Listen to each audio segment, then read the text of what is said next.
All right, guys, I know you're probably sick of me talking about game changers, but this new toy is the last frontier for kayaking, if you even want to call it kayaking. Anyways, I've done some basic rigging, and I'm going to walk you guys through it. And I haven't done the most difficult stuff yet, so please offer your advice in the comments.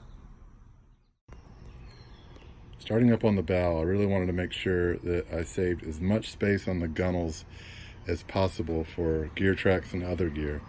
So Matt Trucks at Delaware Paddle Sports recommended that I split my paddle in two and put two separate paddle clips. So I put one on either side of the live well / cooler in the solo. Next thing I did was install my fishfindermounts.com 7-inch non-powered fish finder mount. I really like this for this particular application because I was concerned about making sure that this stays away from this so I can easily access this and get it open. And this allows me to move it, a clear 1.5 inches forward. It's sitting on a gear track down there. And then as always with these products, you have 360-degree swivel capability on that, which is pretty cool. Next, I put two 12-inch gear tracks. I know it looks messy. I put marine goop all over it just to be safe. Better to be gooped than to be duped. But I put 12-inch gear tracks on both sides, and these what are these called? AR, Yak Attack AR fish finder mounts, which I really like those. And I got those specifically because, as you can see, the back of this will not intrude into the cockpit of the boat at all. So I'll have all of that space free, which was something I really wanted to make sure happened in this boat. So next step will be to do something about the seat. And then the 600-pound gorilla in the room is the Torqeedo. One option would be to put it here, but as you can see, if you look on the back of it, that is a slanted space right here, which, I was kind of hoping it was flat.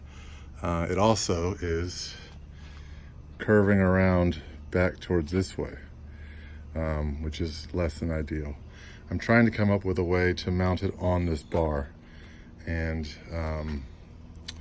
if you've been following it all, this project, you're probably tired of hearing it, but I'm still open to ideas, and I think I have something figured out.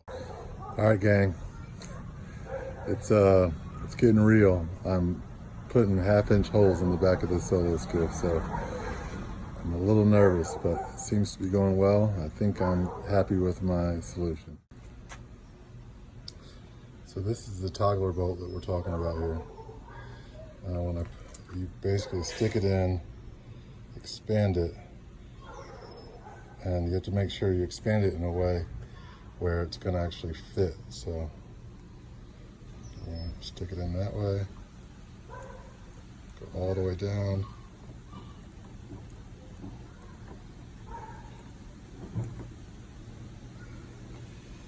It's fitting. It's not coming up. And then, let's see if I can get this captured here.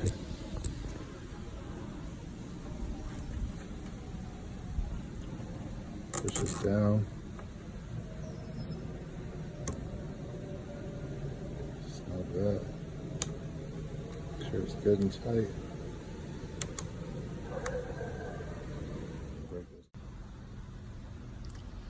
Alright, all the toggler bolts are in. Now it's time to goop it up, put some washers on it, cross our fingers, and hope for the best. So while I'm waiting on the marine goop to dry, I just crafted a little bit of a stern saver so my engine mount bracket doesn't get all scuffed up. This is not going to be a permanent solution, so I just put some Velcro tabs, the hook and loop Velcro tabs, cut out a piece from a cutting board that I got at the dollar store, and just pop it on there.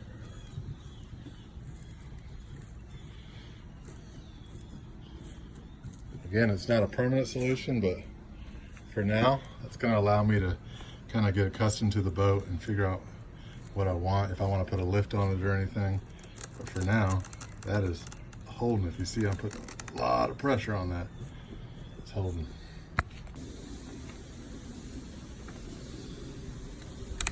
Now you may be asking,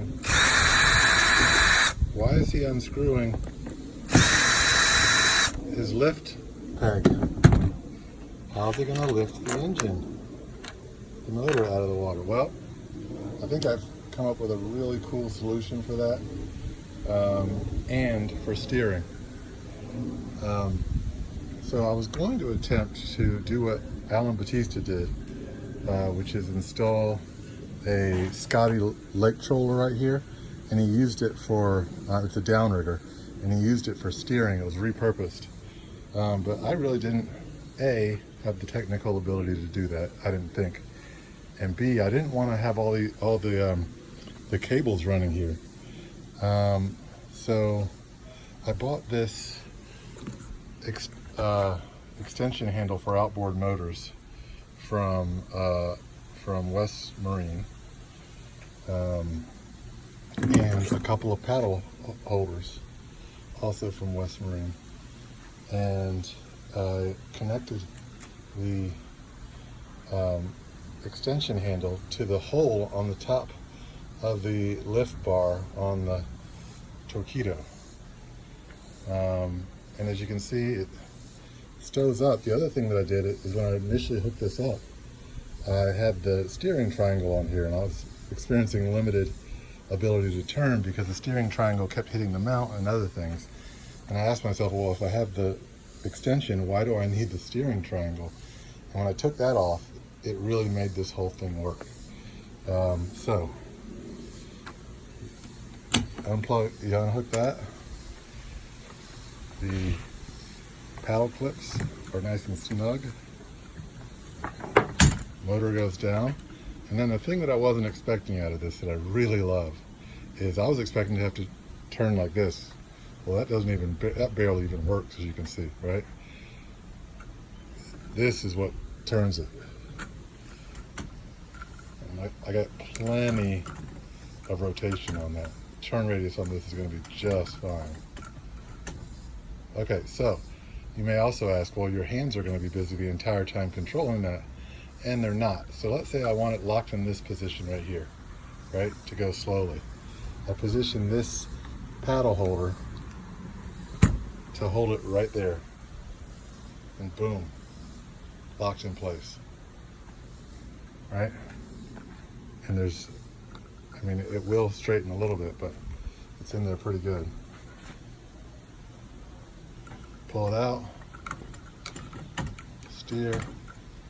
You can be quieter than I'm being, see? And then when you're done, pull the motor up, attach it in the paddle holders.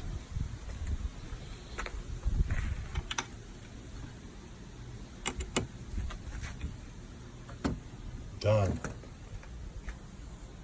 And that thing is in there.